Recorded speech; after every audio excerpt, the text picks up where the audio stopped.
For the second last show of the year, we go to the moon. The moon is one that I've promised you guys for a long time now, years actually. And it was one that me and Leumas put a pin in our first episode, which was earlier this year. And we decided to go back there. A window opened up and we sat down and recorded all the anomalies and interesting things about the moon. And look, at the end of the day, we just don't know. It's still a very luminescent disk in the sky that provides many mysteries and influences on this planet. Bear in mind in this episode that I had little fairies in tow. It is school holidays down under, and there's a couple little sweethearts and interruptions that sound a little bit odd. However, I'm talking to them. I'm not talking to myself or Leumas. Speaking of Leumas, we're going to stick with Detoxify from Leumas. I love that, and I think it's very cool. As I say, second last episode of the year. I'm going to release the last EFS. Well, not the last one. There's still one to go, but the next EFS in between Christmas and New Year to get you through that little period. And then we're probably going to take a break for a few weeks again just to reset and recharge, and then we'll re-engage. Please look after yourselves. Be kind, be cool, be disciplined, prepare, and we'll talk soon. Cheers. Oh, remember that... Leumas is on Patreon. Chant it down. I'm on Patreon. Unlocking the code. In these crazy times of chaos, any support you can throw our way would be awesome. Just keeps the show going. Both of these shows are passion projects. They're labours of love. And as I say, we had to make time. Every time we do a podcast, it's about making time. So any support you could throw, even just giving us a review, 5-star rating, any of that stuff, it just helps the algorithm. I know it sucks. I suck at doing it as well. However, I try to. Especially for the awesome shows out there. That's it out of me. Please look after yourselves and each other, and we'll talk soon. Cheers.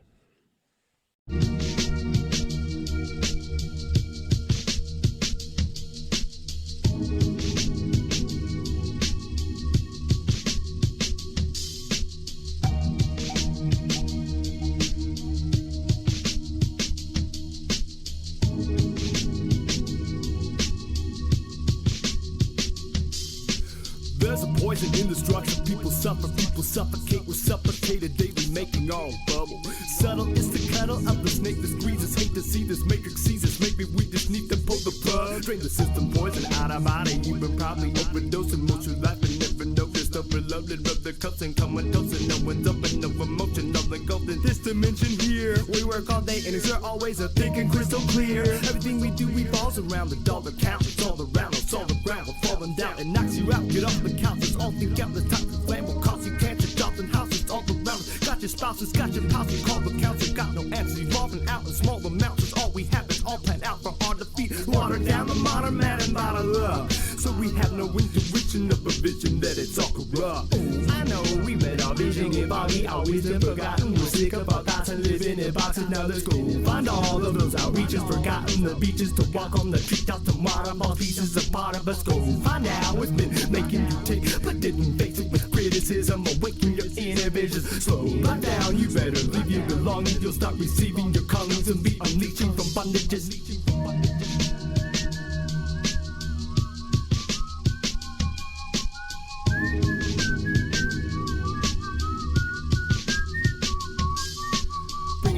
Draining it out, every day is about a way to get out.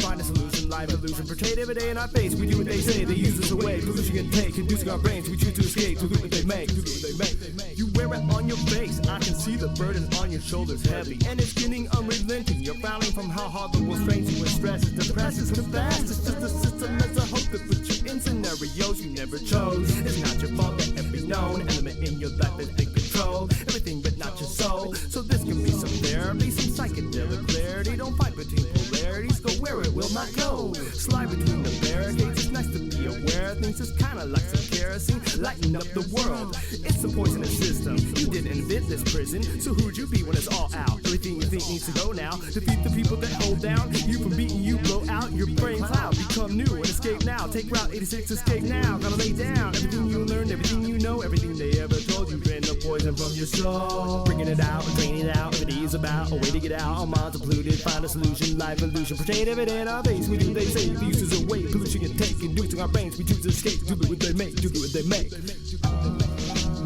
people beyond. People beyond. Waking up to the people we need to be. 2004. Beat by Cumulus.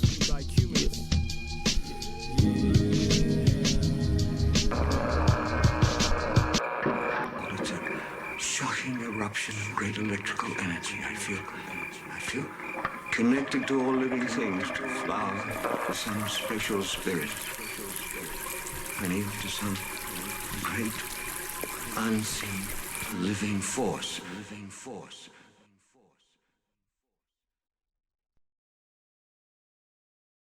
Welcome, everyone, to another swapcast between Triffin of Unlocking the Code and myself, Leumas of Chant It Down. We put a pin on the moon in our first swapcast a while back, and now we're taking that pin out, and we're going to flesh out that mysterious light in the sky we see about 3 weeks out of the year, and we're going to really talk about this mysterious thing. So how you doing, Triffin? I'm all right, mate. I'm all right. Christmas is incoming, but it's good, man. It's good. This will be. I thought I'd recorded my last podcast for the year, but this is the official last one, and I know it's your birthday tomorrow, mate. So happy birthday! Thank you. Thank you. When we record this, anyway. Yeah.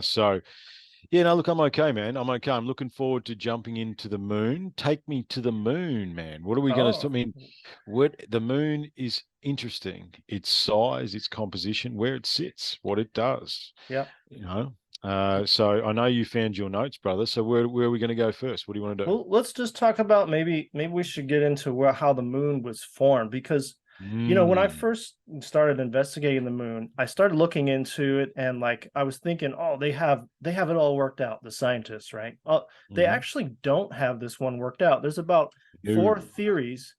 Let's go with the first one. The first one's called fission theory, that it was once part of the Earth, and it came from, they think, the Pacific Basin, basically where I live here in the middle of the ocean.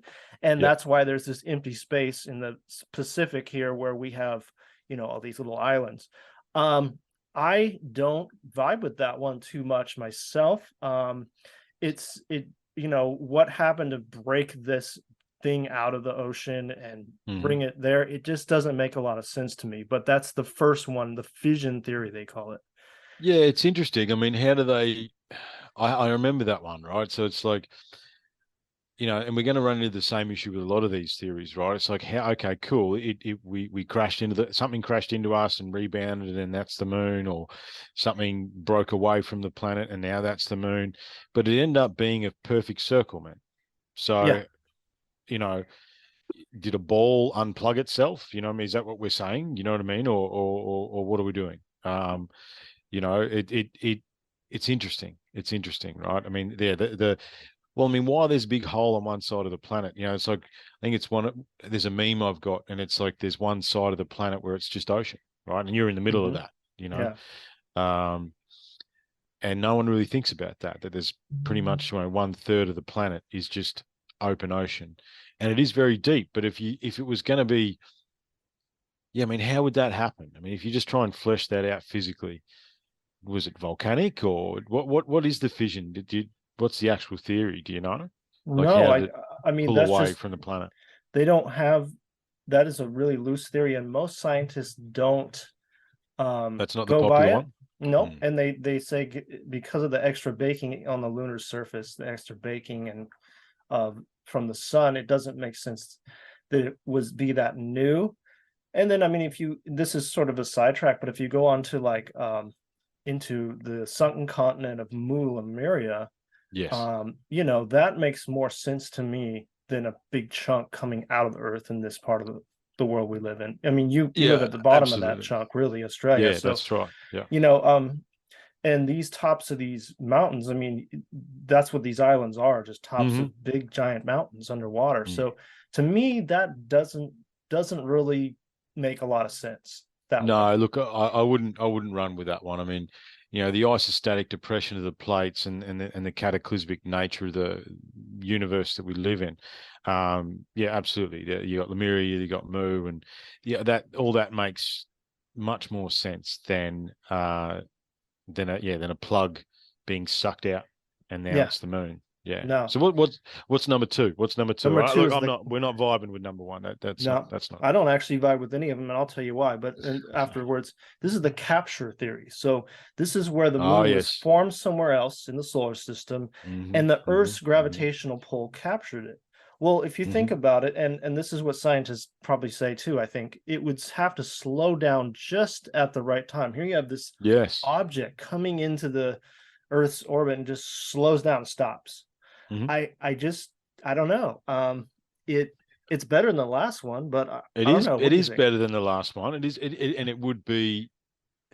You could come up with some plausible theories as to how that would happen. Maybe the moon was spinning across our orbit, and it hooked at the right time and created and went around our planet. However, you're discounting the size of the moon. Okay, our moon. If we found our moon external to us, it would be a planetoid or a planet. Okay, that's how large it is. And as far as the observations of the other planets are concerned, yeah, they have large moons. I mean, but Jupiter's something a million times the size of Earth, apparently. However, and they have moons that has moons the size of our planet. But if you compare the moons of Jupiter to the size of Jupiter, our moon is way too big for us. Yeah. And its rotation as well, right? I mean, that we got to get into the rotation. The fact that we only see one side of the moon the entire time. So yeah, look, I could see maybe how that could take place. I mean, okay, here's a different theory. What if that happened, but it's a different period of time where the magnetic field on Earth was stronger, right? So that's our gravitational magnetic electromagnetic field, right? And it's theoretically caught within that. So if our field was stronger for whatever reason, then potentially it could have captured something like that. But then if you follow that line of thinking, as the field got less, then the moon would fall into the planet. You know what I mean? So true. Yeah, that's a good point.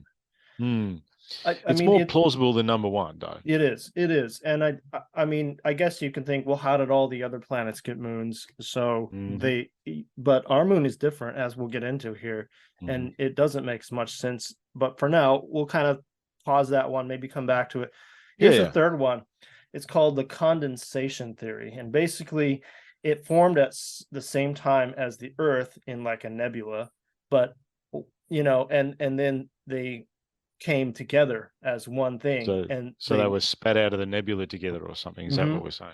But why aren't they made of the same composition? That's the question I wrote down. Why is the moon just lifeless, so looking anyway, compared to Earth, and why doesn't it have water and no atmosphere? There's too many questions, and I don't know. It's a possibility. I just don't know about that one. What do you think? Look, I mean, you're getting into celestial dynamics now, aren't you? I mean, and obviously there's so many tangents with this. The fact that the moon and the sun and the Earth are in the exact precise alignment to cover each other is pretty much impossible. Okay. However, it is what it is, right? Yeah. I think, it's something like, if the solar system was 1 or 2 degrees off what it is now, we wouldn't be here having this conversation, right? It'd be total chaos. Okay, where Jupiter is, stopping the asteroids and the comets and, all that stuff. Like our celestial dynamics within our solar system is perfect for us to exist within this space. Okay, so if you're going to say something like that, does that mean that it got spun out of the nebula together, or everything got spun out of the nebula together, and or is it the sun's magnetic field is perfect enough to grab all the planets within that space as well? Okay, because I mean, you got to bring in the sun's gravitational field as well. What effect is that having on the moon?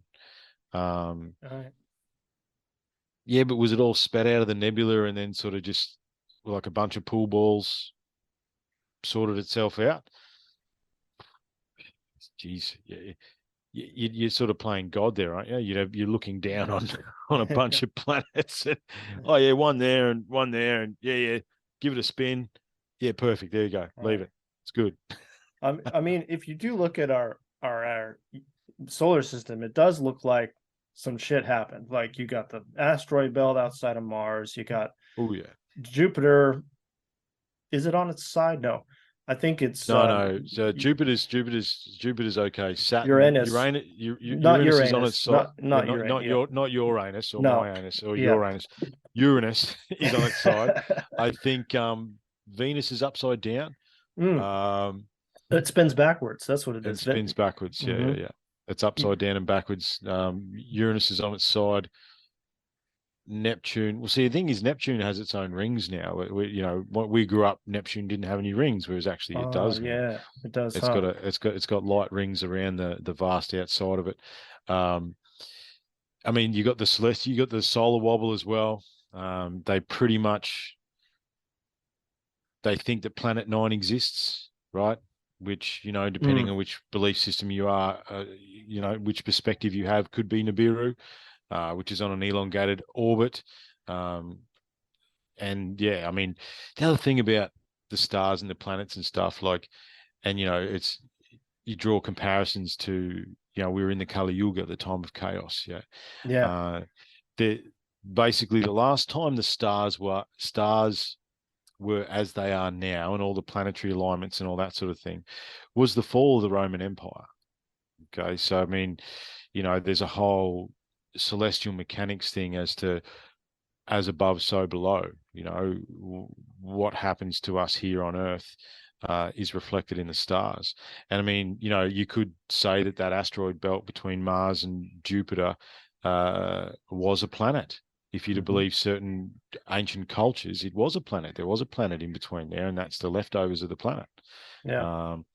There was a war on Mars. You know what I mean? That's why Mars looks like a half-peeled orange. Yeah, I mean, there's so many rabbit holes. But There look, is. what do we say? Where are we up to? Number 3, number 4? Yep. Number 3. That was 3. That was the condensation theory. Number 4, and this is the one that scientists agree with the most, and I don't agree with this. I could actually take a couple of the other ones back we talked about versus this one, but this is called the giant impactor theory. Yes. And it's when a small planet struck the Earth, ejecting material from both Earth and the moon, and the matter eventually stuck together, forming the satellite we see today. Well, the thing is, how would all of this form such a perfect ball? Wouldn't we see cracks in it? And it just doesn't make a lot of sense. And I mean, I don't know. And the perfect orbit we have. I mean, other moons in the solar system that have been captured have an uneven orbit, which makes more sense. Ours is perfect. And so that's the one that scientists think the most, but then you look at they really don't know. That's the one you would get taught in school. That's the rebound theory, or whatever you want to call it, right? Where the Earth may have been larger and another planet crashed into us, and the rebound effect created the moon. And that's the one you'll be taught in universities and schools and stuff like that. And I think the problem with all these theories, Leumas, is we've never seen them. No. You know what I mean? These are all theories. They are. In fact, majority, as we both understand in the rabbit hole, most theories are just theories. There's no practical understanding of how that would actually work, and it's never been observed in space. It's just basically, I think the numbers add up, man. The math adds up. But the other thing about these theories is, and these with all theories, is it approved? Is it part of the approved narrative? And who has the theory, and what power do they have to influence that theory? And I think that's a big part of it as well. Whoever came up with that theory was probably a renowned scientist. He made up some math that made it work, and therefore we have proof, and that's it. That's how it is, right? That's the narrative that is included in the Western educational system, and that's what we have to put up with. But I mean, again, how? Show me. I know there'd be computer generated models and stuff now, but how does it all end up? So number one, what kind of impact are we talking about that stuff shoots from Earth into space, and what did that do to the planet, right? Right. And then number two, again, how does it end up as a perfect spheroid, right? Right. How do we, and it not only is it a perfect spheroid, it's the perfect size to give us eclipses. That's the big problem with the moon. That's a good point. Yeah. Right? It's perfect like that. And it matches our rotation, and no other moon does that. Right? Yeah. No other observed moon matches the rotation of the planet that it exists on. Okay. And that's weird, right? I mean, I know for many years, I thought the moon just didn't move. Right. I know, in my younger days, I thought, I thought it was just glued there. Right. And just sort of went around with us. You know what I mean? And then I realized that it was explained to me that it counter rotates exactly with us, which I've umbraged with that. Like how? Right. How come we never see the other side of it? How come it's always facing the same side as us? It doesn't rotate. Well, it does rotate, but it rotates. So so it's daytime here. Yeah. So currently the dark side of the moon is above us or whatever. You know what I mean? Like that's if it's the right thing. Okay. No, sweetheart. Yeah.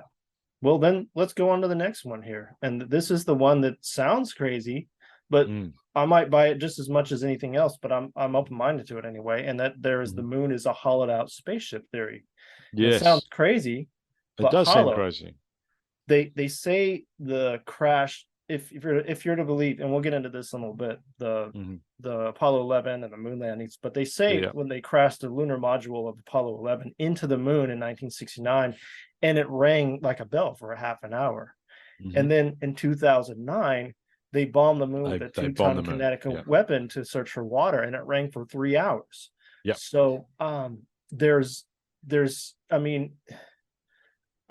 get into the moon landings in a little bit, I suppose, but like for now, like just to say, if that is true that they did, then it rang twice for a long time. And there's this, I'll just share this real quick. I think it's a science fiction writer, but he goes, as outrageous as the moon is a spaceship brought here by aliens theory it is the only theory that is supported by all the data, and there are no data that contradict this theory. This guy's name is Ronald Reger. I don't really know him, but I'm just thinking like, so it's interesting. I don't know. It's interesting. It's interesting. I mean, the question is, and we sort of spoke about a little bit within those theories, is how do you park a planetoid, which is what the moon is, right? How do you park a planetoid in the perfect spot, right? Close enough so it doesn't fall, further away so it doesn't fall into the earth, and close enough that it's exactly the exact same diameter as the planet and the sun when they cross each other's path. Okay. I mean, that's millimeter perfect. Okay. You can't, it's not like it's off by an inch, right? So how do you do that? To say that it was parked there, it kind of makes sense. Explain to me how it got there. I mean, yeah, with the rebound theory, let's go with the common narrative, right? So it rebounded just enough. Yeah. You know what I mean? And how long ago was that? And what was the magnetic strength of the Earth's field with that? But also, and I don't know whether you want to go there now, there is multiple ancient cultures that talk of a time where the moon wasn't here. Well, let's get right into that, because that flows right into this. Because if you think, just one thing though, back to that theory that everybody, colleges and the academics accept, is okay. So if there was a big explosion, a planetoid hit Earth, and it formed the moon, wouldn't there be fragments of that still around the Earth? We'd probably have our own little ring around it. Exactly. So, that's fair enough. Yeah. And I have thought about that. So either there's fragments, either we should have our own rings, you would think, if that's what happened. Okay. Yeah. But then what's the theory that, because that would be a question I would ask, right? That's the logical, critical thinking question. Sure. how did all the fragments and then turn into as I said, a perfect spheroid, right? It's a smooth, polished ball. Perfect. And the other thing about the hollow moon theory is the depth of the craters on the moon only goes so far. Yes. Doesn't matter how large the crater is. It's not like there's massive depth variance in craters, right? I think the Tycho crater is 87 kilometers wide, and it's the same depth as some of the smaller ones, right? So there's something hit the moon to cause a crater that is 87 kilometers, or best part of 50 miles wide, right? And it's not very deep. Yeah. What's the size of the thing that actually caused it to happen, right? And then if you said that you'd put something that large on Earth to create a 50-mile wide crater, the depth of the crater would vary. I mean, that's how we're finding all these different craters. The Yucatan crater, they thought was an ocean basin, but it's not. It's a crater. You know what I mean? Right. Yeah. So you got to take into account the depth of the craters as well, and they seem to be fairly uniform. That's right. Across the moon. Which doesn't make sense because it's not like the same thing hits the moon over and over and over again. Yeah. No. It'll be different compositions. I mean, meteorites, you can tell the composition of an asteroid or a meteorite when it comes through the sky because of the trail that it leaves. There's green and orange and yellow, and they think that that's different compounds, but they'd have different densities and all that sort of stuff. The other thing with the moon as well is it's been peppered. It's been peppered. How many craters are on the moon? I know. It's pretty crazy stuff, mate. It's pretty crazy stuff. It's been through some battle. It's been through some wars, and the Earth seems fairly. I mean, yeah, it's been through some wars too, but the moon's just been battered and battered.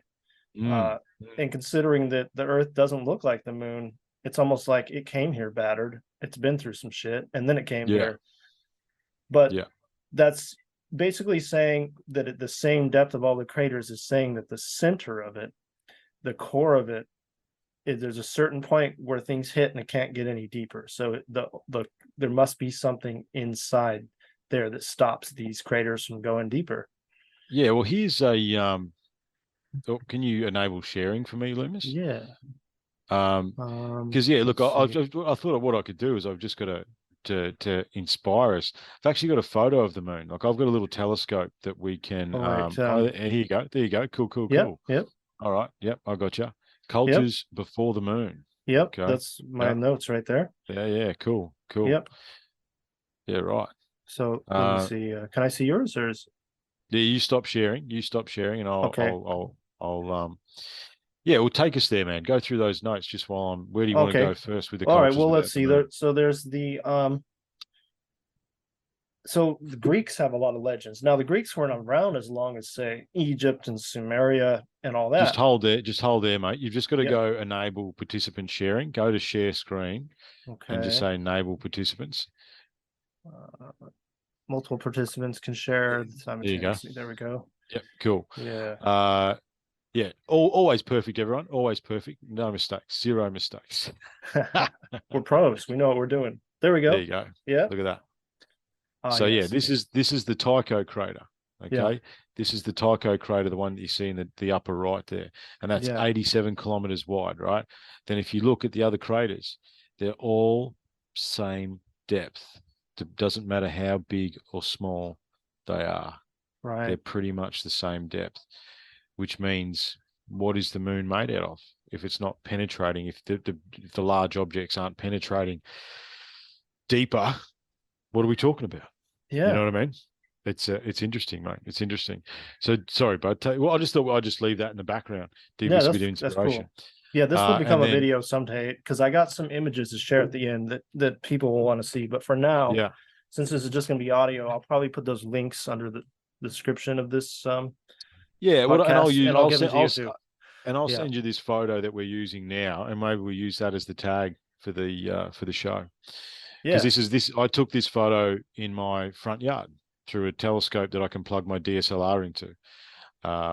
It's interesting. It's a cool photo.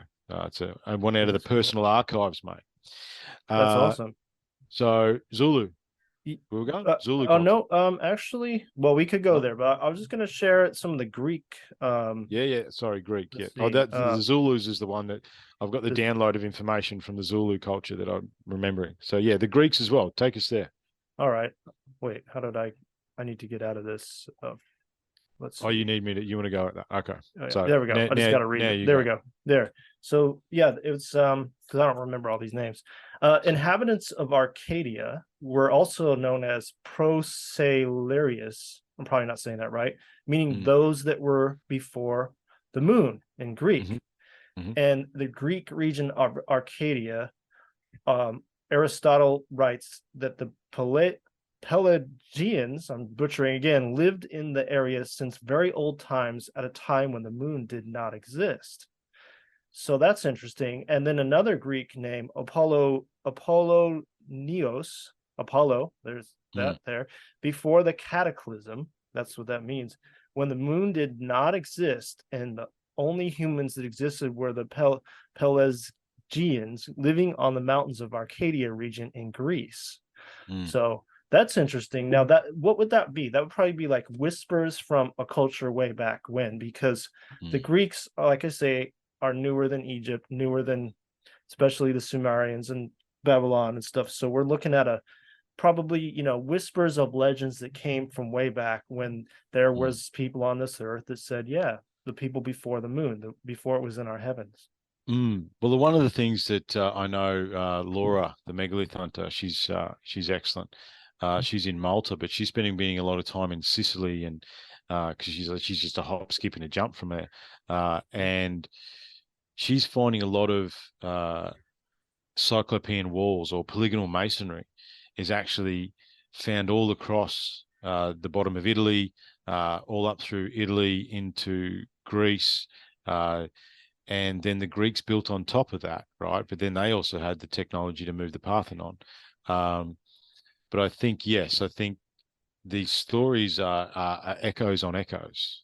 You're right. So it's like if you're doing a hearts and minds thing, right? When you don't come over and just kill everybody, you come over and you go, hey, what are your traditions? Let's adapt your traditions into the universal culture that we're trying to build so we can continue your story.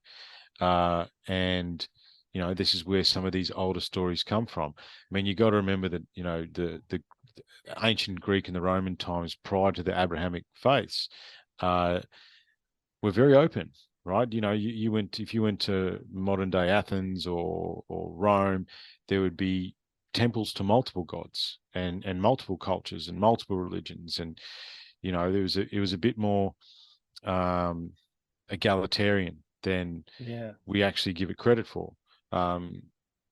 Yes, slavery existed in those times, but slavery still exists now. So it's not like these, and then they weren't real picky about who they enslaved back then. However, they were more egalitarian, I think, and there was more in this previous culture.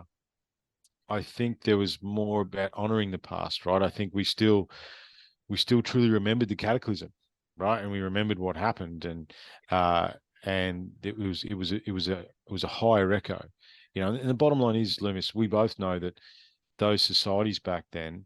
Look, I have Greek heritage, right? And looking into the Greeks and all that sort of stuff, they say they invented trigonometry and all these sorts of things. Look, the wogs out there aren't going to like me for this, but I think they stole it, man, or they found it. You know what I mean? I think a good spot's a good spot, Loomis, as we like to say here at UTC. Right. So if Athens is a good spot, it was a good spot before the Greeks figured out it was a good spot, right? If Rome, if Italy's a good spot, it's a good spot, mate. You know what I mean? A good spot, humans is a good spot. It's a good spot. Stonehenge was a good spot too, and Stonehenge is You say Stonehenge is a good spot, right? Think about well, even where you are, mate, Hawaii is a good spot, right? It's a good spot in between the oceans, yeah. And it was probably a good spot when it was a land of Mu as well. Okay, so I think what we're seeing is echoes on echoes with these cultures. I mean, do they give a time frame? Have you got any time frames with this sort of stuff as far as was it just prior to the cataclysm? Because then the question is, you go prior to the cataclysm, which one, Loomis? right? I think, That's in the true. Yeah, in the yeah. last 200,000 years, I think Randall Carlson says that there's been at least 30, extinction level or semi-extinction level events. Which one are you talking about? On which side of the planet were you when it went down? You know what I mean? Like, It's hard to say because Aristotle writes about these people, the Pelagians, mm, who lived in very old times. So this is whispers of a culture that he was hearing about. So mm-hmm, a long time ago, mm, hard to say. But if we go to the other side of the world, we go to Bolivia, and I've been close. I haven't been there, but there is the site of Tiwanaku, which is near Pumapunku, mm, and there's a courtyard called Kalasasaya, and they think it was built in 13,000 BC. And mm, the symbols on the wall of the courtyard provide evidence that the moon came into orbit around the Earth at a specific moment in that time, thousands of years ago. So I find that interesting because the walls of that courtyard have mysterious faces in them too. If we're going to get into, different beings. And of course, we have not far away the Paracas skulls. So it's a very interesting thought that these people had that's a very old place. And the people that have gone there that are not just regular academics have done some ground radar penetration and found that those sites go way down into caverns and yeah, stuff. yeah, yeah, yeah, We're yeah, seeing yeah. the top of this Just thing. So scratching there's the surface, man. Just yeah. all comes back to a good spot's a good spot, Loomis. You know what I mean? That is a good spot. And it's Right. been one So it's for it's been one for a long time, right? I mean, yeah. I think anywhere there's even through to today, anywhere there's a major Catholic cathedral, most of the time it's built on a burial ground. You know what I mean? Like Yeah. they go layers upon layers upon layers. What is the within that courtyard? Why do they say that he's talked about the faces? I mean, you can't leave out the Paracas skulls. I mean, one of the ones, just to divert quickly, it's like how many different hominids have been identified? Yeah, sure. Some of them are very loosely identified, like it's a pinky bone or a tooth or something like that, and that's a Yeah. new human, which is, I won't get into how ridiculous that is. But if we're to believe, there's 24 or 25 different hominids that have been identified on this planet. Okay. Mm-hmm. And I think they leave the Paracas skulls out of that. Yeah. The one thing about the Paracas skulls that I'm like, the Paracas is like the moon, right? I've wanted to come back to the moon for a long time, and I've got sort of on this laptop and the studio laptop, I've got 3 or 4 pages on Paracas. Where's the bodies for the Paracas skulls? Where are the bodies? There's Right? a I mean, we few. talked about this before, but Yeah. where's the skeleton? Okay, you know what I mean? Like, what did the skeleton look like? How tall were these people? Right? I mean, you think about old times as well, prior to the moon and different cultures. I mean, a lot of that stuff in South America, there's a lot of skull binding and stuff like that. And, they are doing that to look like the gods. Yeah. Right. Yeah. And then the Paracas skulls are different. So they're saying 13,000+ years ago. So we're saying, as a rough thing, are we saying that the moon wasn't here prior to the cataclysm? Is that what we're saying? Yeah, that could be pre-flood if you want to go with that, because Yep. a lot of alternative theorists and a lot of people have put it together. The flood was approximately 12,000 years ago. We don't know Yeah, yeah. exactly, but yeah. Well, the thing is, if you're talking about pulse A or pulse B, right, this is the whole point as well. When we talk about the cataclysm, people forget that there was two, right? There was the first one, 12,800 years ago-ish. Yep. Yeah. Which is what reset the planet, okay? If there was an advanced civilization that existed prior to the cataclysm, they were totally fine one day, and then somewhere around the end of October, a bunch of rocks came out of the sky, smashed into the ice shelf, okay? And then the world ended, yeah? Then there was 1,200 years of darkness between 11,600, 12,800, 11,600, 1,200 years of ice age, and then at 11,600, something else happened and it cleared the skies. Okay. And then we are the survivors of that, whatever happened 11,600 years ago. So, people forget that there wasn't one, there was two. There was the reset, and then there was the rejig, I suppose you could call it, right? Where it cleared the skies. Yeah. And we are the survivors of that. So which one are you talking about? Who knows? But again, I mean, how far back do you want to go? If you're to believe the timelines, which I don't know that I do, 70,000 years ago, the whole entire human population got down to 10,000 people, right? 5 to 10,000 people, and we all come from those people. So which cataclysm is that? Yeah. It's anyway, we got off on cataclysms. You shouldn't pull my string about cataclysms, Lou. You should know better than that. All right, I shouldn't have. But you know what? It ties in because we're going to go It does, again with absolutely. this. Yeah. It really Yeah. does. But let's go with two more cultures. Wait, two more cultures here. So we got, I've never heard of these guys before, but they're called the Chibchas. They're in northern South America, probably about modern day Colombia. Yep. And they have a saying in their culture, in the earliest times when the moon was not yet in the heavens. So somewhere in their oral tradition, they have still a memory of no moon. So you'd think it'd be it'd be a marker, wouldn't it? You know what I mean? Like one day you'd be cool, and then the next day or whatever, there's a big massive planet in the sky, right? As far as if your existence, that would be a marker. You know what I mean? That would be a marker as to say, well, yesterday there wasn't a moon, now there is. What is that? And yeah, the timeline's interesting. So in the time before, when there was no moon. So that's like once upon a time in the time before when there was no moon. It's kind of like would be a separator, like in our time, BC and AD. Absolutely. It's a marker. It's a bigger deal, because all of a sudden you have this glowing thing in the sky. Suddenly the oceans and the tides are affected, and everything gets moved by it. Yeah, your mood, women's menstrual cycles, and it's like, just quickly, it's like, oh no, all astrology and all that galactic stuff doesn't affect us. Yeah, cool. Go to an emergency department anywhere on the planet on a full moon or a blood moon or a blue moon, and tell the nurses that. Yeah. Right? Yes, you can switch now. Well, yeah, that's right. And I just lost the thought. That's okay. So I should say, while you've lost your thought, if the little interruptions these days for this episode, everyone, I do have my fairies in tow. Okay, so yes, they're in the background. It's school holidays down under. So yeah, we're doing this one in the daytime. So I forgive if you hear like me saying weird things. I'm not talking to Leumas. I'm not talking to myself. I'm not a fairy. No, but no, we were talking about mood affected and oceans being affected, and just the collateral damage that the moon has.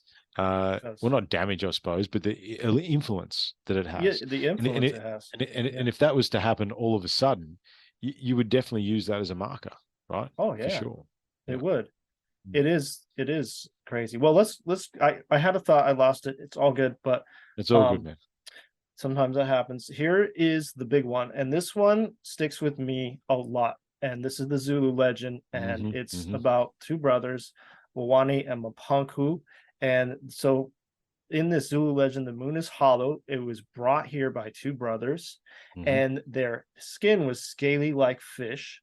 And they stole the moon from a giant fire dragon. They hollowed it out and rolled it across the sky, and it caused massive cataclysms when it came to this planet. So they say in their legend, the Earth was very different before the moon in these days. That there were no seasons. Earth stood straight up on its axis. So that's what it would mean, basically, because that's the tilt that gives us the seasons. And then the planet was permanently surrounded by a layer of water vapor. And there was no intense glare from the sun before, and everything was a watery mist. And Earth was a gentle place. And then when the moon came by these two brothers, the water canopy bursted. It fell to the earth, which could be the Great Flood, very well could be. And that is where you can really tie that into the moon is hollow and extraterrestrials brought it here. You can even tie it into, Enki and Enlil in the Yes. Sumerian tablets. And Yeah, that story reflects Sitchin's translation of the it Sumerian does. tablets for sure. Yeah. It does. Yeah. And also that the in his books, I think the Watchers, that's on several books. That's in Enoch too, but Yeah, there Enoch's were got the Watchers. Anunnaki watchers in the Well, space there's surrounding the always the Earth. Watchers. There's always the Yeah. Watchers. There's always, I mean, that's, the Watchers is, well, angels are an extension of the Watchers, Loomis. You know what I mean? The brother and sister gods are an extension of the Watchers. The Enlil, the Sumerian traditions, and you know what I mean? The seven sisters and the three brothers that they watch over the planet. You know what I mean? It's, the one thing that people don't want to accept, and one of the things we've discovered not discovered, but understood here at Unlocking the Code is it's all the same, man.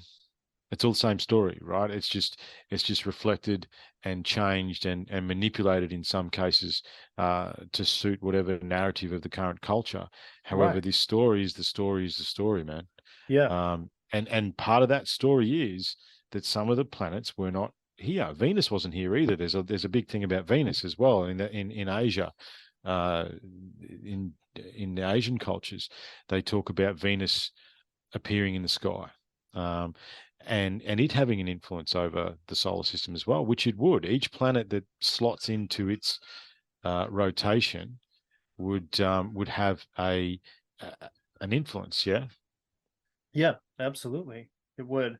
I remember the thing I forgot now. Just when I went to Machu Picchu, you have the Temple of the Sun at Machu Picchu, but on the top mountain, which I never made it up to, you had to have a special permit. I'd hiked for 5 days. My legs were done. Everybody was done, Yeah. but you could have paid an extra bit and hiked to the top of the actual little hump you see in most pictures of Machu Picchu, and that's up there is the Temple of the Moon. Now, I may be mistaken on this, but the older megalithic blocks are just on the regular Machu Picchu site where you have the really old craftsmanship. I don't think on the top of that part with the Temple of the Moon is the same type of architecture. So that It's would not the same. mean It's not the that same building structure. it would be newer than the Temple of the Sun. Mm. But I'm not positive on that. I'd have to go look more of that up. But it's interesting. So I just had a bit of a thought, and I don't know whether I've read this or whatever, but prior to the moon arriving, let's just run with that for the second. And yeah, that whole, the Earth was surrounded by a vapor. I've heard that as well. Because I mean, well, that's a different tack. Is that the oceans, man? You know what I mean? Yeah, that's what I thought about. Is that water vapor the broken, or the oceans the broken water vapor that surrounded the planet? Yeah. Yeah. What do we Because I need mean, ocean for? that's the one thing that people constantly, it's another one of those ones we don't talk about. We know less about our oceans than we do our near Earth space. Yeah. And it's another world. Like it exists in it's another dimension. It's another world under there, man. I mean, it's your job to take people in that world. You know what I mean? So it's like, probably better than me being where you are. However, and you can't leave out. So, okay, we want to go the Watchers. You want to go people that are watching over the planet. Where are all the Tic Tacs going, man? Where are all these interdimensional objects going to and coming from? A lot of them are seen over the ocean, right? That's right. And one of the thoughts we had a little while ago up in the refinery was, let's pretend we are an ancient civilization that's existed on this planet for, let's just for argument's sake, say many hundreds of thousands of years. Okay. Then we layer that on top of the multiple cataclysms that we understand that have happened on the surface of the planet in the last 200 or 300 years, 300,000 years. At what point, as an advanced civilization, whether it be hominid or otherwise, okay, because this is just a fantasy we're talking about, maybe, are you going to figure out that living under the ocean is a better idea, right? Because it doesn't get affected like it does on the surface. Okay. Hmm. Unless you had a rock directly hit the ocean above you, well, you've been out in the surf, man. Yeah. I've been in the surf where it's 10-foot waves on the surface. You dive down 3 or 4 meters or 2 meters even. It's perfect. Nothing going on down there, right? That's right. So Yeah, the ocean is the perfect buffer, it right? is. And where are all the Tic Tacs going, man? Where are they going? That's Right? usually where they see them is out in the ocean more so than anything else. That's usually the Navy. Of course, the Mm-hmm. Navy could be involved with UFOs. I'm sure that they are in Oh, some capacity, they most definitely are. Yeah. at the highest level, but these are Mm, just soldiers seeing them. So yeah, it's very interesting. I mean, mm, that can go a whole different direction too, because I mm, mean, the ocean is just this thing we don't know hardly anything about, and especially parts of the world. If you ever take a look at a map, you can see like kind of by Easter Island, but just north of it, there's just an empty space. There's no islands. There's no nothing. I mean, nothing. No. who knows what's over there? I don't even Who think you knows? can. Who knows? Yeah. It's international waters. I don't even know what it is, but I don't think it's mm, no man's land, basically, yeah, that big it's no man's expanse of land. water. I mean, and there's like, if you look into the shipping routes and stuff like that, there's weird things with the maps and the shipping routes where some boats don't go certain ways. You just don't Yeah, go that's that what I way. mean. Yeah, they don't go Yeah. that way. Yeah. You just don't go that way, right? It Hmm. doesn't matter if it's a straight shot. They just don't go that way. Because it's too remote, or and that's in 2022. Like, we're supposed to be the height of technology. And I think, the one thing is that the moon very much affects the oceans as well. I mean, how does that planetoid, its magnetic field or whatever it does, affects the push and pull of the water on the planet, um, which is just crazy as well. Like, I mean, Yeah. like, I understand the magnetics and the mechanics and the light and all that sort of stuff. I theoretically understand why it happens, but practically, again, where do we see that anywhere else? We don't know. We haven't been to another planet with water to see whether or not its moons affect its water. Yeah. But it certainly does. It It does. certainly Yeah. does. Certainly does. Well, I suppose the big question, mate, the big question. I can accept that maybe I don't know. Let's stick on the. We'll come back to, is it a giant spaceship? But did we go there? Where do you That's sit? very good. Yes. Um, I've gone through many stages of this, and I'm sure you have too. But Mm, I got to a point where I'm like, okay, there's so much contradictory information here. Um, I mean, we can get into a little bit of it. I mean, was it mhm, all staged? I mean, it's weird that only America has only been to the moon.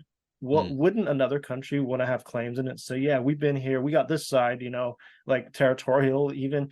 Uh, and the fact that they stopped after 6 missions and that mm, they say we don't have the technology to go back, that's mm. weird. That's It's really weird. weird. It's weird. And another thing about it Or is it's like, I too mean, expensive.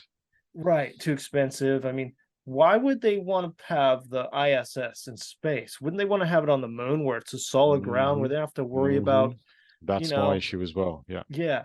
And Yeah. and another If you're gonna explore the solar system, wouldn't you build a base on a place that has a third of the gravity, because you use 2/3 of your fuel just trying to get off the planet, right? yeah, If you were gonna hop, skip, and a jump, the other thing with me is, in this capitalistic, materialistic, dog eat dog, alpha male bullshit society that we've created, how come we're not mining the moon? right. And how Right? come If we're there's not having like there's like 17 space agencies or more, like countries, Mhm, like mhm, wouldn't Israel and the UK wouldn't have wanted to go up there, Russia, like mm, somebody would have wanted to go say, yeah, we did it too. Now what? I don't know, just mm, somebody, in this capitalistic mindset. mm. Sure. Yeah. It's weird, man. It's weird. I mean, so where do you sit? Did we go? Do you reckon we went? I think we did. And I'll Mhm, show you some stuff at the end of this that will definitely kind of show that. But I think we are there as a secret space program. And what NASA is for public consumption. I think that when Werner von Braun and the German Nazi scientists took that technology, they went underground with it. They did their own thing. Like some people, like Richard Dolan, talks about the breakaway civilization. That's mhm, very possible.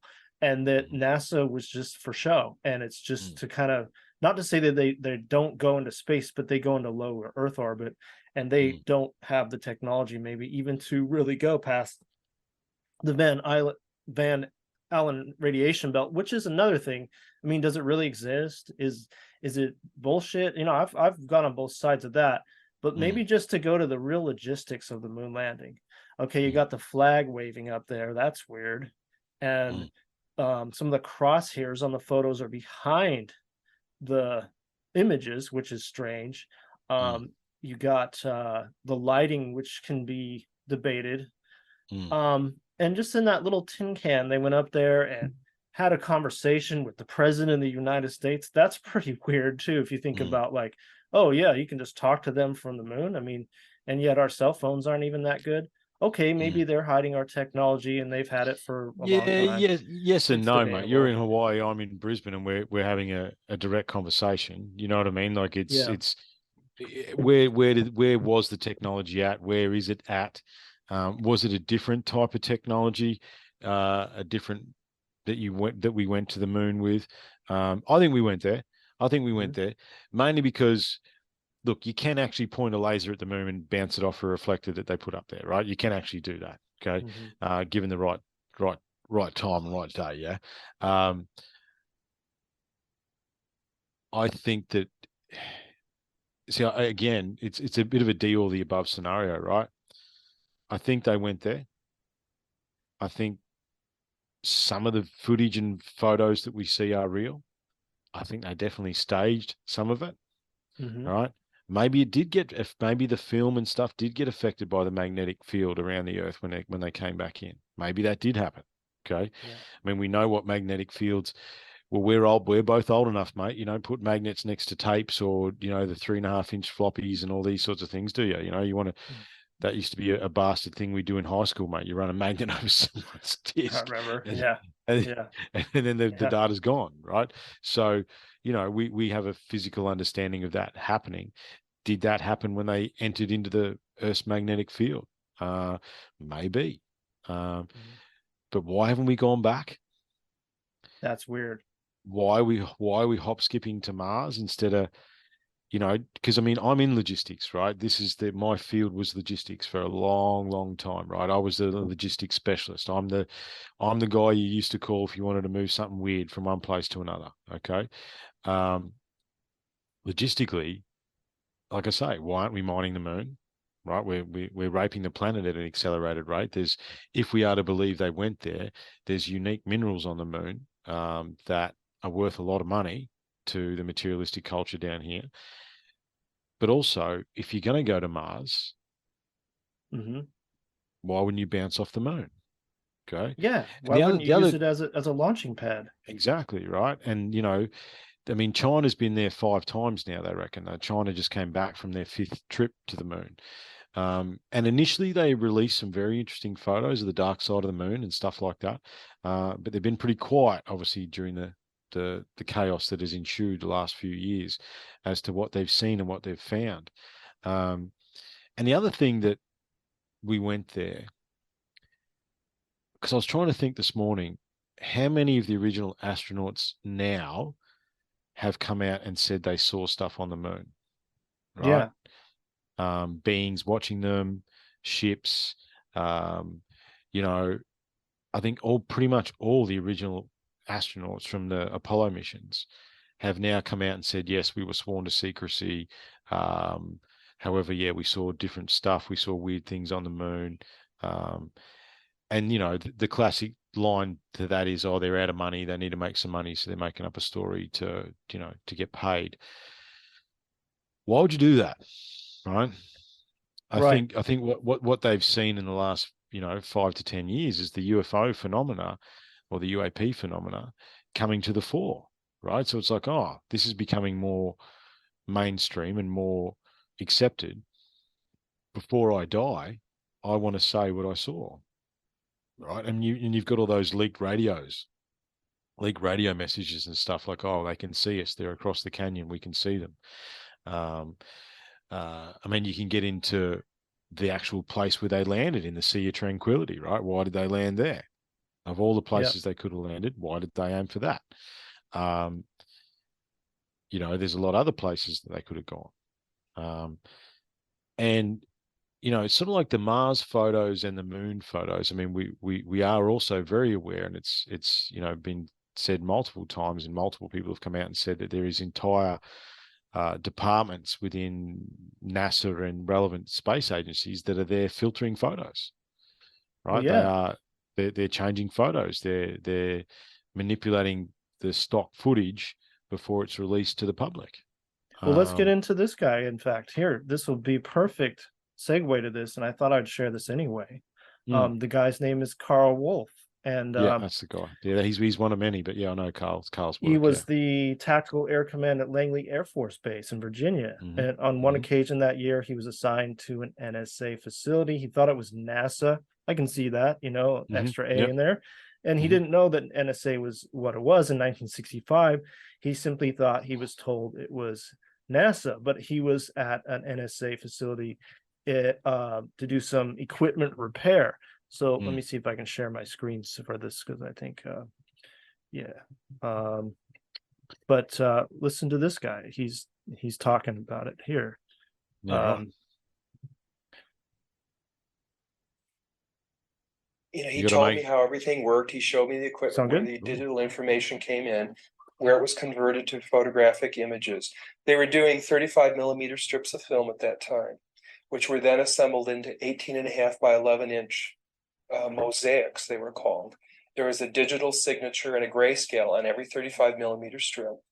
And those strips were from successive passes around the moon. And they would take and build up a photograph. They would scan one section of the moon, then another and another, and then they would get a larger image. So this mosaic then would be put in that contact printer, and that was then a print that was issued to whomever, the press, the scientist, whatever, wherever that was intended to go.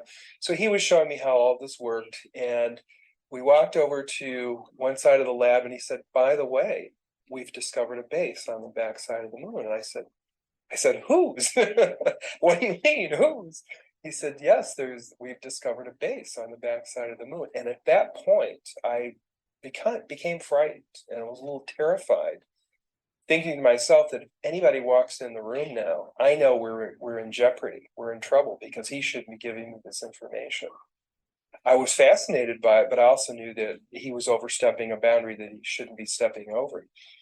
And then he pulled out one of these mosaics and showed this base, which had geometric shapes. There were towers, there were spherical buildings. There were very tall towers and things that looked somewhat like radar dishes, but they were large structures. So I didn't say any more to him because I was concerned again that somebody was going to come in at any moment, would catch us having this conversation, and we would be in real trouble. I realized that he was telling me this information because he didn't have anybody else to talk to. Now, probably in that laboratory, he was probably one of the few enlisted people, and he was a worker bee. And he had a high-level security clearance, obviously, but he couldn't share that information with anybody else. And in those days, we didn't. When you had your security clearance, you took it seriously. It isn't like today where people don't take these things seriously. We had a different set of morals and ethics and values. That's the way we were raised, and we stayed bound by those agreements. So it was rare that someone would do something like this. But this fellow and I were the same rank. I think he was very distressed. He had the same pallor and demeanor as the scientists outside the room. They were just as concerned as he was, and he needed to discuss it with somebody. So that was the end of it right there. I didn't take it any further than that. I just filed it away. The interesting thing, every day that I went home, I would think to myself, I can't wait to hear about this on the news, And, so I'd turn on the TV and I'd look at the news to see if they're going to announce we've discovered a base on the backside of the moon, being really naive, And of course, here it is 30 some years later, and we still haven't heard about it. All right. Well, that gives you an idea of that guy. And that's one of many. That's one of Yeah. many where Yep. they've talked about bases, they've talked about pyramids, they've talked about ships. I mean, I don't remember what I had a bit of a, don't know what made me think of it. Because I was thinking about the ships thing. I used to watch the ISS feed. Okay, I used Hmm. to one of the jobs that I had multiple screens, and for whatever reason I had the ISS feed. I think they were doing a mission. It was back in early mid 2000s, and I was actually watching the ISS feed when they cut it when a ship came up towards the ISS, and the feed got cut. Like a UFO. Yeah, Whoa. yeah. I was watching it. It was, I know it was the Black Knight satellite, but it was one of those type things where a different craft came into the ISS. And I remember sitting in my office and going, "What is that?" And then bang, cuts out, right? And then like the next day, oh, the feed got cut, blah blah blah blah blah. Not mentioning the fact that whoever was watching it at the time saw what I saw. And there's all that sort of stuff on the moon as well, man. You know what I mean? There's you look at the photos from the moon. There's even like, because of the telescopes are getting better, and like, I mean that just have a look at this is, we'll just go back to that picture there. That's my DSLR, my Canon E50D plugged into a $300 telescope, right? Can take a photo like that. I mean, these Yeah. these other telescopes they're getting so much better with infrared cameras and all these sorts of things. There's very interesting photos coming off the moon, like there's interesting photos coming off the surface of Mars as well. Hmm. And again, if we have an ancient advanced civilization, remembering that in multiple ancient texts, particularly the Sumerian one, which is what I'm going to quote now, is that they not only did they describe Earth as the seventh planet, okay, which is the only way you get that's coming from outside in, right? Right.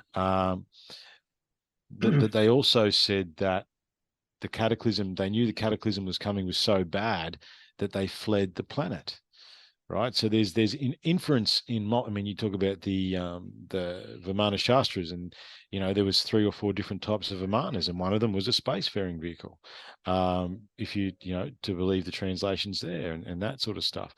There's multiple stories and legends about men from the stars, right? These watchers, these guardians, okay?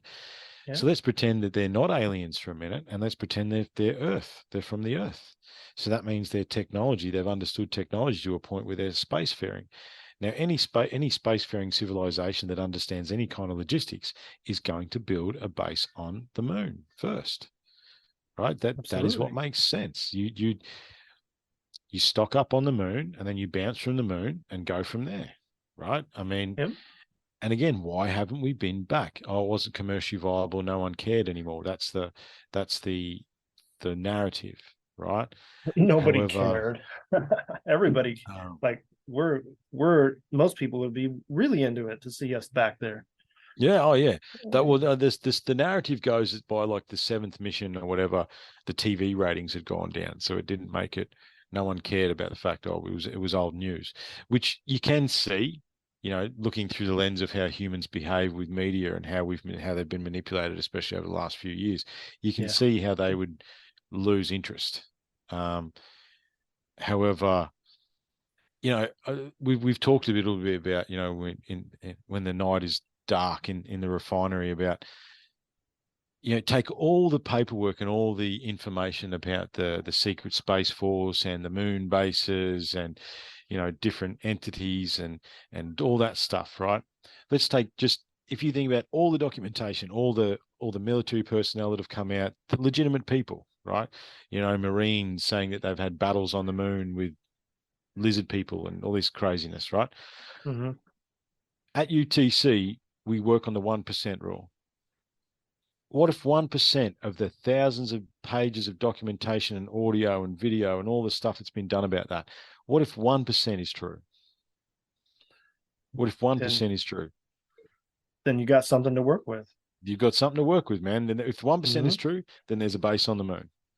Yeah. Whether it's our base or whether it's an ancient base or whatever it is, right?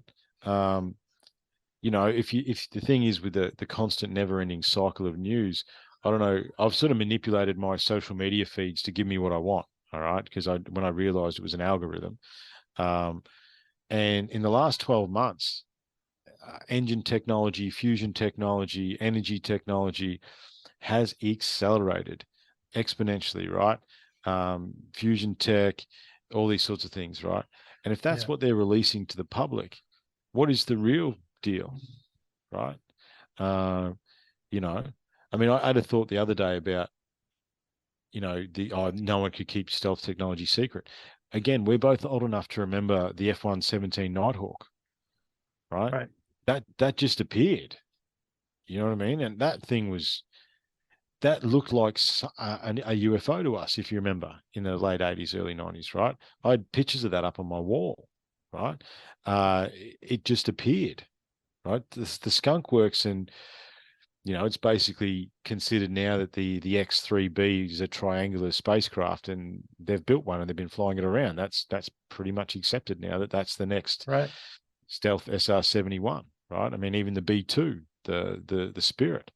Or the nukes that they used to work on. There was like 120,000 employees that had to keep a secret, and they did. They signed their non-disclosure agreements, and until they could talk, they didn't talk. Well, as that guy said, they had different morals, different ethics back then.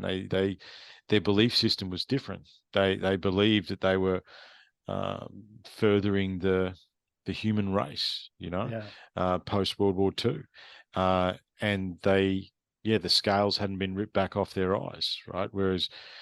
Whereas now, I think it's gone so far in the other direction where, especially after the last 3 years, I believe nothing, right? Yeah, really. Especially it comes from a state-sponsored television, anything to do with either corporate or state-sponsored media. I don't believe any of it. Why should I? Well, that guy Carl Wolf was came from a day when people believed in their country, especially in America. Absolutely. Like, yeah, they believed in their country, especially like, we're going to the moon, we're going to do big things. And nowadays, I don't think the sentiment's very good, especially in America, and I believe in Australia too. People don't like the government anymore. It's showed its nasty, evil side, and there's so much information going on that only the people that are on top spots in these agencies are going to know any of this stuff, and everybody else that is trying to do it for the greater good, they're not going to get part of it. No. So where are we at, Leumas? Where are we at? All Think we're saying that we went there. I think we did. All right. Yeah. I think we went there multiple times, and I think maybe we kept going back. Or the other flip side of that is we went there 7 times, and whoever lives on the moon told us to fuck off. Well, there is that. No, I know this is a little bit like fringe and maybe hard for people to understand, like to believe, but just got to put on a back burner. There's a guy, his name is Jason Rice. And if he didn't say things that were like truth, I would think that he's a total bullshitter. But he says that there's hardly any real estate left on the moon, that when Americans went there, this is what he says, or not Americans, sorry, Germans went there early, like he's saying like 30s and 40s, which is pretty hard to believe, but maybe they did have these flying crafts. And if they did, he's saying that when they went there, that basically almost all the land was taken up by other beings and different agencies, and most likely extraterrestrials. So it's maybe crazy to think of at first, but maybe that's really how far back it all goes. And we're just seeing the tip of the iceberg when they said in the 60s, hey, we went to the moon. So it's possible. Well, I mean, again, what the thought process I just had then was, I mean, you can't, the Nazis or the Germans were working on UAPs throughout the 30s and into the 40s. And if you actually look into their research, it wasn't for military purposes. They were trying to get into space, right? If we can't leave old Otis out, old Otis Carr. We love him here at UTC.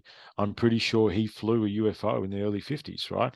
And part of after his test flights, his next plan was to fly to the moon and back, right? So let's imagine for a second, now that UFOs and UAPs are real and no one gives a shit, that they had recovered these crafts, right? They had recovered these crafts. Maybe they went to the moon in a stolen UFO, or a borrowed UFO, and they already did the thing. And but then they had to do the mechanical process, I suppose. As I say, engine technology and space engine technology has accelerated greatly in the last 5 years. If you actually pay attention to the popular mechanics and science and engineering and all these sorts of things, electromagnetic drives and all this sort of stuff. I wouldn't be surprised if within the next couple of years, all of a sudden they're like, oh yeah, by the way, the Secret Space Force, we've been working on a top secret project, and here's a fleet of spaceships, right? Yeah, That I wouldn't be surprised either. That we've already had. You go back to ancient symbology and culture as well. The moon's very in occult practices and all these sorts of things. There's in these ancient secret societies, the moon plays a big role in all these rituals and all these things that goes on. Sure. And again, logically, if you had an advanced culture that could move 3,500 ton stones and put them on top of a hill, I think going to the moon's probably not that far out of your wheelhouse. And the other thing is too, these major temples and platforms. I mean, I'm particularly talking about Baalbek now. In Sitchin's translation of the Sumerian text, the reason that Baalbek was such a massive stone platform is that's where they used to land the spaceships, man. Yeah. Right? That's a landing platform, which kind of makes sense. Like why, why would you build a massive, thick platform? Because whatever you're going to sit on top of it needs that amount of work done to it. Right. It's like there was a it's a UFO that concrete came slab. You know what I mean? There was a UFO that came over us about 2 years ago, and I didn't get to see it. It was massive, and I got to ask one of the witnesses. I played it on one of my last shows. This guy, he said, yeah, it was right over his head, and it looked the size of 2 cathedrals. He said it was so big that it was like 2 sports stadiums, and it was right over his head. No wind, nothing. But imagine that thing needing a landing spot. I mean, exactly right. Yeah. Where's it going to land? You can't just, can't land that on a dirt patch. You're going to need some sort of pad to land it on. Mm-hmm. And underneath a lot of these temples, we find base temples. Big, thick base temples as part of the megalithic architecture and ancient advanced culture that we see around the planet. I think the problem is, Loomis, is that we ultimately don't know. However, and unfortunately in the modern society, logic doesn't really exist anymore, all right? It's narrative now. They can change the meaning of whatever they want now. And if you think about it logically, and you put together all the information that we have, maybe there is someone on the moon, mate, or maybe it's made of cheese. You know what I mean? But why did they bomb the moon? That's the thing too. Like we sort of brushed over that. Well, yeah, Look, they said they were looking for water. Yeah, I know you Americans like bombing stuff, man, but I don't really count you as American, Loomis. But I know you like bombing stuff, mate. But why? So they were trying to excite the surface and create water. Is that like a remote water bore drilling? Just throw a bomb at the planet and hope for the best. It's a pretty ridiculous way to gather water if you think that you could land a craft there. So maybe it was part of some kind of war that we don't know going on. Here's something I wanted to read real quick, just because we were on this subject, and this is kind of hearsay, but it's I guess a professor. Let's see, an anonymous professor and Neil Armstrong, the first man on the moon, we're talking. So this is a transcript. This is all we have is a transcript. So let's just say this really happened. I don't know. But Armstrong says, yeah, it was incredible. Of course, we had always known that there was a possibility. The fact is that we were warned. There were never any questions about a space station or a lunar city. And then the professor says, how do you mean warned? And Armstrong says, I cannot go into details except to say that their ships were far superior to ours in both size and technology.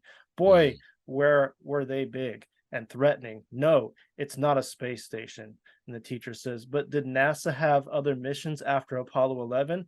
Armstrong says, naturally, NASA was engaged at the time. They could not risk panic on Earth, but it really was a quick scoop again and again. And I guess that's where it runs out. But interesting. And the guy himself, the first man on the moon, you know, you think he would have been a bigger celebrity, and he died maybe, I don't know, like 10 years ago, and wasn't even that big of news. And here's the first guy that supposedly set foot on the moon, and he kind of dies without a lot of news. And he was weird about interviews, but I mean, they were all weird after that. They're all weird. I mean, yeah. Buzz Aldrin is obviously the one that is the prominent astronaut from back then that we still see in mainstream media. But even he said some cryptic stuff over the years. You know what I mean? Like he toes the narrative, and then he just puts in a sentence. I can't remember. There's one in my mind that I can't pull out, but it's like, you know, yeah, da da da da da. Oh yeah, we're definitely not alone. But anyway, you know what I mean? Like he just throws out weird sentences every now and again that if you're paying attention, you can catch. And yeah, I mean, it's such a mystery. You know, the fact that it was parked there by some great creator, I suppose, you know, who's playing with the marbles of the solar system, is really the only thing that makes sense to me. You know what I mean? Because it's like that's the only way that it can be so perfect, right? It's the only way. And the other thing I have about the moon is that you'd think we'd see more rocks hitting it. You would think that, yeah. Right? We don't see impacts, right? If you think about them, you know, every year, how many different meteor showers do we pass through, right? I mean, the Taurid meteor streams twice a year, and that's the big one of the big ones, right? But there's the Leonids, there's a number of them. We don't. Surely we should, you know, the amount of time that we've both studied the moon, Loomis, and looked up, you know, observing the moon over our lifetimes. I've never seen anything hit the moon. No. Right? How many shooting stars are you seeing? Right. And there's some great telescopes, like you're saying now. There's a guy that you might be familiar with. His name's Bruce Sees All. I don't know if it's a YouTube channel you may have come across, but he studies the moon with a really good camera on a really good telescope. And when you actually look up through his lens, the moon has more purples and greens than you would ever think. Yeah. And another thing is well, okay, this guy, sometimes I think he's seeing things that aren't there. He's like, hey, look at this. This is some tubes. And that is, you know, like, okay, well, I guess I can see that, but I could also not see that. So you just take him with a grain of salt. But the footage is good, and it's worth watching him just for the footage, whether his speculation is good or not. But you know, it's just it's we don't know any more than we can't know anymore. But if you put all this together, everything we've talked about, how the moon was formed, and all the things that, well, I'm going to show you some videos here in a minute, but just thinking like how it makes more sense to be a hollowed out craft than it does to be just about anything else, and that we're using it for, or maybe not us, but somebody's using it. That's for sure. And that guy, by the way, who I just played a little bit ago, he was struck by a tractor trailer on his bike in 2018 and killed. Of course he was. Yeah. A truck randomly ran him over. It was so random. I mean, these guys, and this is the other problem too, right? You layer that over, okay? Any of these people that have come out about secret space programs and, you know, choose your narrative about the moon or secret space programs. This is the same bunch of people that, you know, shoot themselves with a shotgun in the head twice, or they crash into the one tree. There's one tree within 5 miles, and they hit it square on. You know what I mean? Like that has happened to a lot of these people. So you can't not take that into account. It's like, well, if they weren't onto something, then why were they, you know, why did Hillary Clinton get involved? You know what I mean? Yeah, right. I know, man. It's weird. It's weird. The moon is weird, right? It just is. And, you know, if you blindly believe, then yeah, I don't know, man. You know what I mean? Like, what are we doing here? What do we got here? Yeah. All right, let's check You it got out. sound? You're gonna put This sound is on, or we just does it have sound? Yes, here it is. there you Okay, go. check this out. So those of you that are only listening, which is everybody pretty much, this is zeroing in on the moon from somebody with a pretty damn good camera. But as we watch here, is there commentary? Oh no, he's zeroing it no, in, right? no commentary. No, Will be the yeah, commentary. yeah. Look on the So it's top a there. daytime. Yeah, there you go. Oh yes, I've seen this. Yeah. What is It's that? two crafts, one Two crafts, smaller yeah. one coming out of a bigger one, Yeah, hovering right above it.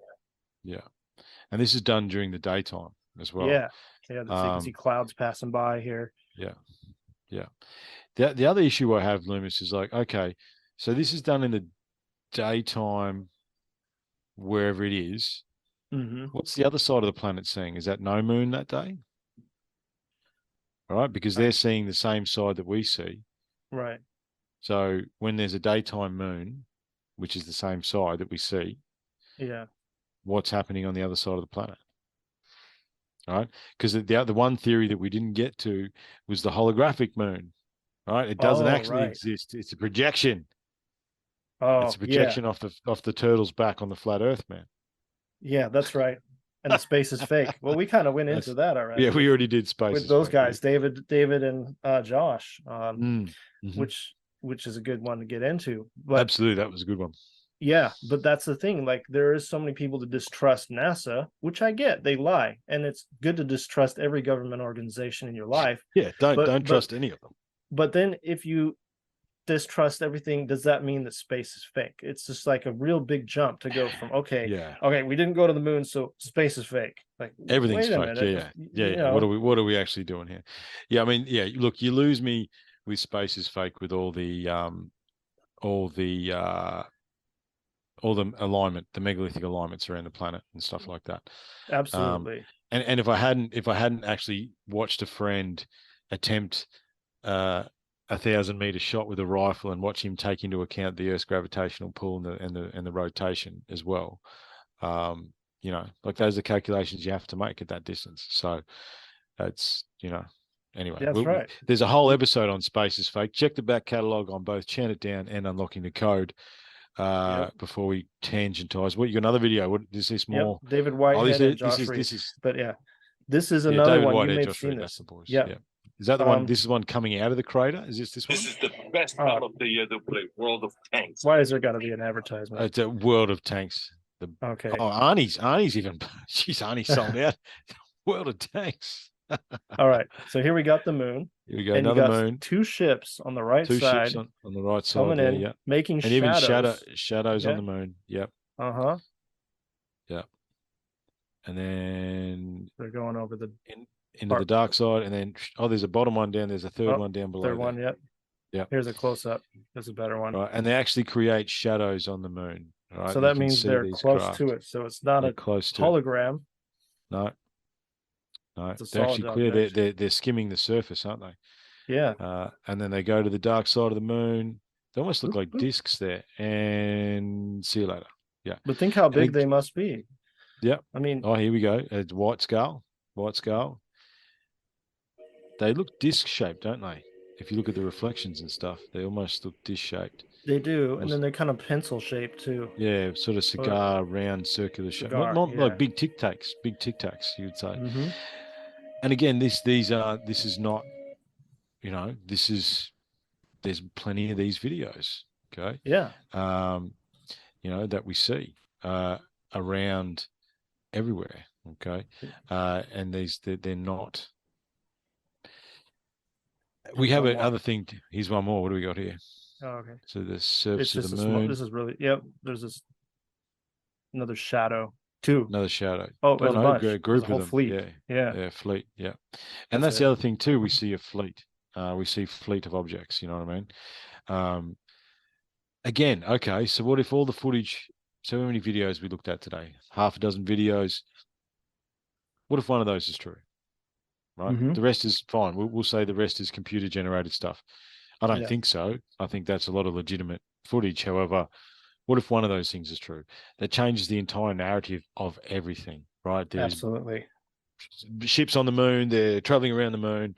they're landing on the moon, they're disappearing onto the dark side of the moon. I think and I had a bit of a thought when you were talking about, these guys that they monitor the moon and they're taking photos of the surface with their cameras and telescopes and all this sort of stuff, right? And it's sort of with like the photos from Mars. I reckon maybe 1 or 2 out of every 20 or 30 photos that I see. And look, all these people, oh yeah, it's a structure and it's this. And I'm like, is it? You know what I mean? Like I'm fairly critical about that stuff. Same But here. there's one or two photos out of every 20 or 30 that I go, okay, now you've got my curiosity, right? There's something there that looks like a cut block, or it looks like a structure, or it looks like a something. You know what I mean? It's fascinating stuff, man. I It sure is. I wonder, with the ongoing chaos and the never-ending, endless distraction, and we seem to do these conversations to escape the conversations we have before we hit the record button, right? Because it's the darkness is real. However, I This think is the fun stuff.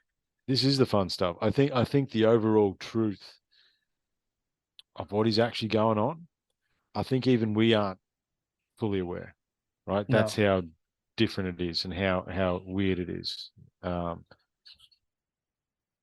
Yeah, it is weird. It is, but the thing is we don't know. We're just gathering slivers. We're giving little bits and trying to put together a puzzle. These are puzzle pieces. Yeah. And if we got a blank had a big jigsaw. enough picture, I think we have a big enough picture to say that whatever they're saying to us is definitely not true, and that we Yeah. know, and that it's a busy spaceport up there. It sounds like. I mean, you're talking It about does the sound that way. ISS footage. Yeah. We're looking at Yeah. this footage. We just saw the moon. Mhm. There's countless whistleblowers. I didn't even mention Donna Hare, who was also Yes. someone who was involved in She's the seeing photo was she buffing.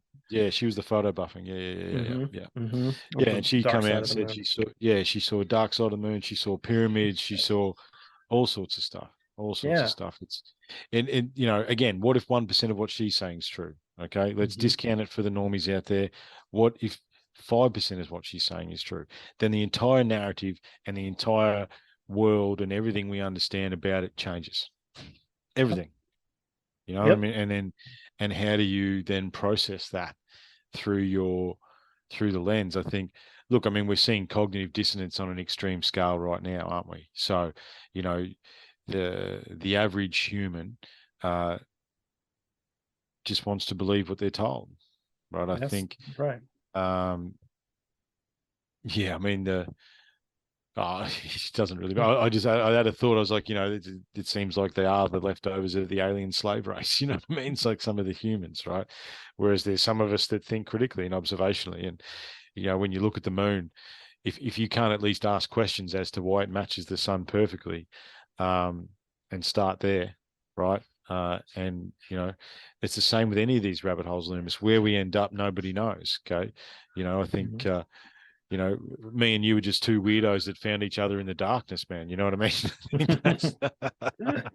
It's true, man. But we've gone over some pretty good stuff if you think about, like, most people don't think about all these tales of when the moon didn't exist, the origins of the moon, what it is today in our present culture, and what they're trying to tell us doesn't line up. So I think that gives the people a picture that there's a lot to work with. We may not have the answers, but we have more answers than academia and the system has to give you. That's for sure. Well, the problem is that with any of these rabbit holes, Loomis, is that it's just more questions, man. You know what I mean? Like, I think, we've shared a knowledge base now, and I think, take some time. Next time the moon comes into your neighborhood, take some time, have a look at it, right? Just sit up and stare at it and contemplate its existence, because it's an odd existence. It doesn't make sense as far as other planets that we understand, its size, its composition. And the other reason, if it was hollow, that's the reason it stays that far away, because it doesn't have the density to actually fall into the planet, right? That's a good one. Yeah. However, I was thinking too, just before we log off, that the what they're finding now with these external scans that they're making of the planet with LiDAR and penetrating radar and stuff like that, the Earth's pretty hollow too, man. Right? They're finding cavities and all these massive cavities under the planet that they didn't think existed. Because again, it's all just a theory, right? That sliced Earth that you see in a geology book is just a theory. We don't actually know that. Like the magma and then the crust and then the magma and the da da da da da da. That's just a theory, man. That's we don't know. The deepest we've drilled into the planet's like 26 kilometers, and aren't we 26,000 kilometers wide or some ridiculous number? So, Right. It's We like don't not know. even we don't know, right? We don't just know. don't know. Somebody And I knows think, more than us, but we don't know. Yeah. Well, brother, I think it's a good place to. It's a good place to end because Yeah. we don't know, right? I think I think I identify as a sophomaniac, and I think you do as well, mate. Which is someone that has the delusion that they're intelligent, because we don't know, Hey, right? I think we got good pattern recognition, and we That's are right, covering yeah. humanity's blind spot, so that's a good Yes, thing. absolutely. Yeah. Well, we have a critical and observational eye, right? Yeah. I mean, and that's and it is pattern recognition. I think you're right there. I think that's the big point, right? Is that both me and you and some of the other the fine boys and girls that we surround ourselves with in our little podcasting community. I think one of the things we all have is pattern recognition. You can sift through a lot of data and pick up the recognition points, right? How do you join the Zulu and Asian culture, right? They both talk about times when the moon and planets in the solar system didn't exist, right? Now, if you're not open to every single perspective, you're going to miss that dot, right? It's the same with the Cyclopean walls. It's the same with any of this research, mate. It is about pattern recognition. However, it's also about having the honesty and the integrity at the end of the day to go, we don't know. We don't know. Yeah, we don't know. The more you find out, the more you don't know. Exactly, mate. What I like to say is we're both on LCD screens right now. Me and you could wax lyrical and have waxed lyrical this year on a number of topics, right? But we only have one pixel of knowledge, mate. That's it. No. Right? What we know in that. Just like I can see into your place a little bit, and you can see into my place a little bit, but there's a whole bigger picture behind both of our screens. That's right, mate. That's right, man. Well, mate, hey, just as we're wrapping up for the year, it's been awesome to connect with you this year, brother, man. I've really truly appreciated your time and your knowledge, and I'd like to think that we've both expanded each other's platforms and each other's knowledge bases. And thank you very much, man. I really appreciate it, and I look forward. We've got other projects we've got to do, mate, but unfortunately, we are material girls in the material world. It's been really good to connect with you because we have very similar interests and then our fan bases have come together, and it's just more for everybody. It's great. It's absolutely, man. And in fact, this has been the year I've been able to connect with a lot of cool people, but you're one I've always come back to and done more and more of this because it's just we like it. It's great. So it's fun conversation, man, and we compliment but we also understand, like, again, when you meet someone of a like mind, myself and Leumas, just so the listeners understand, we've talked off the mics as well, right? It's not like it's all been podcasting, and we've had the ability to say difficult things to each other, and okay, I'll take that perspective in. I don't know about that, and that's what it's about, everyone, right? It's about being able to share perspectives openly without. Leumas knows he can say anything to me, and I know I can say anything to Leumas, and we're not going to judge. We're going to take that in. We're going to percolate it, and we still might not agree at the end of the day, but that doesn't matter. And I think that's making connections and talking with people is very important, man. And I really appreciate. I've appreciated the developing the friendship that we had the last year, man, and I look forward to continuing our work in the future. Yeah, me too. Well, everyone, have a great holiday season, and we will be connecting again with more swapcasts and really interesting discussions. Maybe we'll find out more about the moon, but until next time, thanks for joining us. Just want to go again? Let's do it. Yeah. Go again. All right. I know you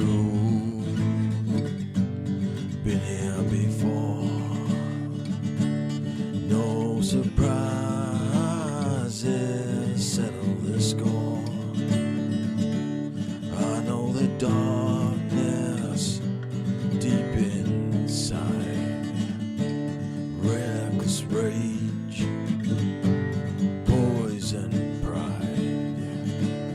I know the anger, I know the pain, and I know the fear we do not name.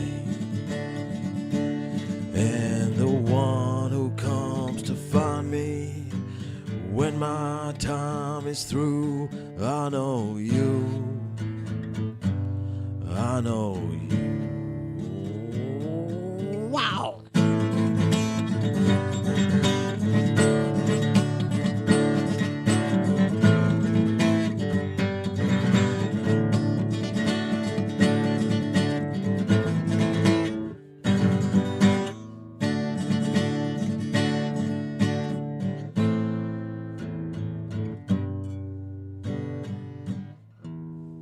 I know you. Better.